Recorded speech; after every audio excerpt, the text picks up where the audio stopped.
Hello and welcome to the Merri-Cast, the show that puts you on the fast track to confidence.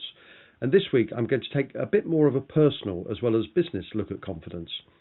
You know, I feel like I've been climbing a mountain for all of my life, though my later years I've come to realise that the joy is in the journey and not just in getting to the top. And I now want to help others feel the same way. So I'm a journalist by training, and I love, of course, a good metaphor, and my visual metaphor, this climbing one, really helps me to see things differently. When I was younger, I lacked a lot of personal confidence, but I somehow managed to climb the slippery slopes, in spite of myself, to what I thought was success. And when I reached the summit, I found that what I thought I wanted, it wasn't what I wanted at all. I found that there were other mountains to climb, and the biggest mountain I had to climb was in finding my own confidence to actually enjoy that climb, to create my own journey. And with the help of executive coaching, I started to understand the fears and limiting beliefs that were holding me back.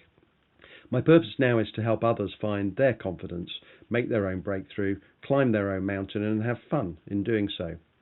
Being a journalist, I also have a fondness for shallow alliteration, so I have 5 C's in my coaching model, and they are curiosity, creativity, clarity, and commitment, all of which lead to greater confidence.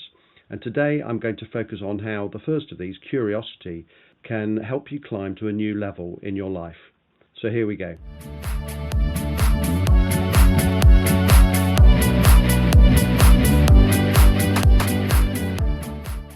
I've always loved this quote from Albert Einstein. He once said, "I have no special talent, I am only passionately curious." Now, I think he was being a bit modest, to be honest, but I kind of get the point that he was making.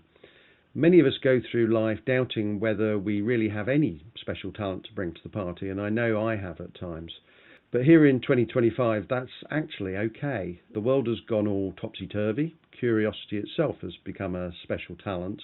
And the good news is that curiosity is a game that we can all play. Now, in-depth expertise is still valuable, of course. It always will be, but its shelf life is now dramatically shorter than it was. What you know today might be outdated tomorrow, and that's why curiosity is becoming its own trump card. I realised this only recently, that I've relied on curiosity all my life, first by accident and then later by design. As a journalist, curiosity was my bread and butter, and it helped me dig deep, ask the right and sometimes nosy questions to help me uncover stories that others might miss. But it was accidental in that I didn't really think about it as a skill. My curiosity has evolved over the years.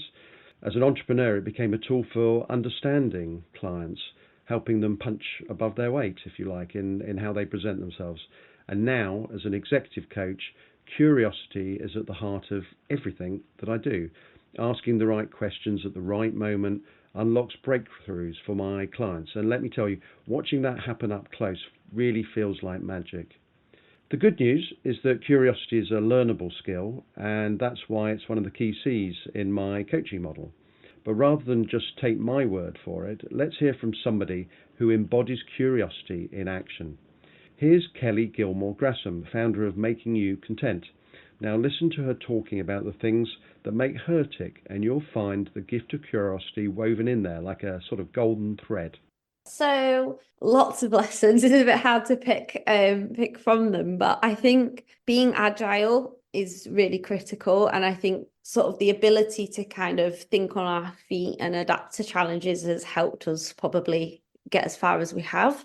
So I think that's really critical, and in kind of sort of the looking at that, thinking about actually if a challenge is presented to you, could that be an opportunity, and trying to always flip things to think what's the opportunity here. Some of the worst things that have happened to us as a business, at the time I thought the world was ending, and then actually it's worked out really well because of things that have happened after that I didn't know were going to happen.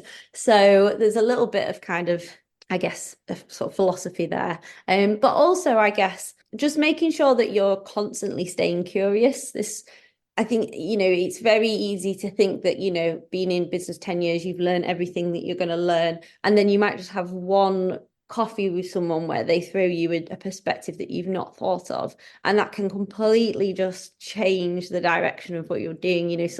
We have an external board that we've brought in, which was through Be the Business, which is a sort of funded program.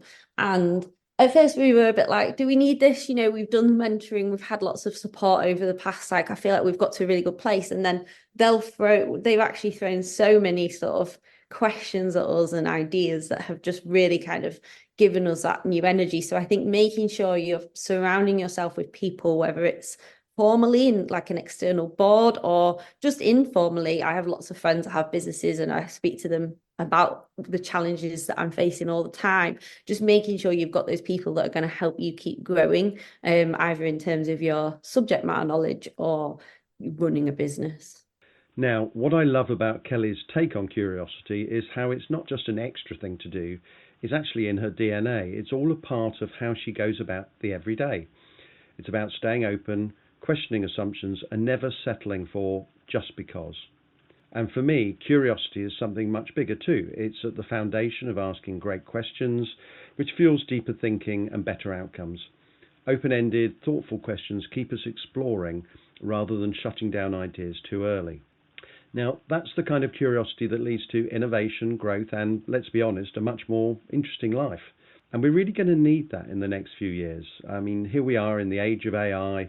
We all know it can do stuff at an incredible pace, but here's the thing. AI lacks, currently at least, the nuance, intuition, and creative leaps that human curiosity provides. And this is why human curiosity is more valuable than ever. Even so, there's a sort of uncomfortable paradox for me lurking within AI. AI is a triumph of human curiosity, yet it also has the potential to replace the curiosity. That's if we let it. And I personally decided to get more rather than less curious about AI, to lean into it rather than lean away, to push boundaries, to explore new frontiers, rather than let it take over me in a sort of passive, reliant on technology to do the thinking for us kind of way. Beyond work and technology, I've also found that my curiosity is a sort of vaccine against burnout. When we stay curious, we are more engaged, creative, and resilient. For me personally, I found that it shifts my mindset from feeling stuck to seeing new opportunities when faced with challenges. So if you feel burnt out, try re-engaging with curiosity. Is there a different way of approaching your work, for example? Now, when we're curious, we challenge ourselves to step outside our comfort zones, try new things, and develop new skills. Curiosity can make us more resilient because we start seeing challenges as opportunities to learn rather than obstacles to avoid. And perhaps, just as importantly, it makes us more self-aware, helping us grow emotionally and intellectually. So, if you've ever found yourself in a rut, why not ask yourself questions like, what else is possible? What haven't I explored yet? What am I assuming that might not be true? Questions like these can open doors that you maybe didn't even know existed. Speaking of curiosity leading to new opportunities, let's hear from my next guest, Jude Jennison, who runs a business called Leaders by Nature. She's built her business by getting CEOs to work with horses. Yes, that's right, horses, to change their leadership behaviours. And it all came out of her curiosity. Well, the next step was that I then went and trained with somebody who was doing this work with horses to develop leaders and teams. And I did it out of curiosity because I'd learned so much in 2 hours. I thought, what else is there to learn? And so I trained in this work with no intention of delivering it, but just out of curiosity. And the day I finished my training, I was driving home and my first client rang me up and said, can you help me with this team? Here's the problem. And everything that this person spoke about was what I'd spent 5 days doing. So I said, are you up for something wacky? And he said, yes, what? And I said, horses. And so I sold him a 2-day workshop with horses. And from that day on, I put a page on my website saying leadership with horses, and clients just kept coming. So I did what any sane person does. I bought a horse. So buy a horse and make your curiosity gallop away, I guess. Leaders don't have to have the answers. They don't have to command and control anymore, but they do have to have the emotional skills to gently steer and nudge their people. The best way to stay in the saddle, of course, is to stay calm in the face of the unknown, stay present, and be willing to look at these new perspectives. Curiosity really helps with that. I mean, in a way, curiosity has always been a game changer, and today it's coming into its own, though, as a skill. It pushes us outside our comfort zones and into new ways of thinking. And when we ask good questions, both of ourselves and others, we grow.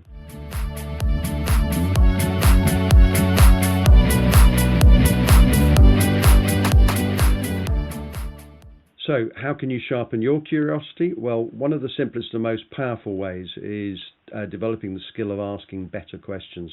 Open-ended, thought-provoking questions spark deeper conversations and help us to challenge assumptions.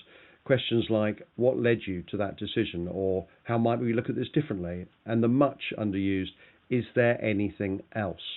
To get that extra insight from a friend or colleague that they might have perhaps held back for whatever reason. Questions that bring answers that are much more than a simple yes or no question ever could. So whether you're leading a team, running a business, or just navigating challenges in your life beyond work, sharpening your curiosity isn't just beneficial, it's a lot of fun as well. It will not only help you climb your personal mountain, but it will help you enjoy the journey along the way. So thank you for tuning in. I now coach great ways to bring out the gift of curiosity and other confidence-bringing skills in the leaders that we work with to help them thrive and enjoy the journey. If you enjoyed today's episode and want to find out more about what we do, we'd love for you to subscribe, rate and review through your podcast provider. And if you want to find out more about what I've said, this podcast or our business Merriden, you can find us on LinkedIn. Don't forget to join us for our next episode, and until then, thanks for listening.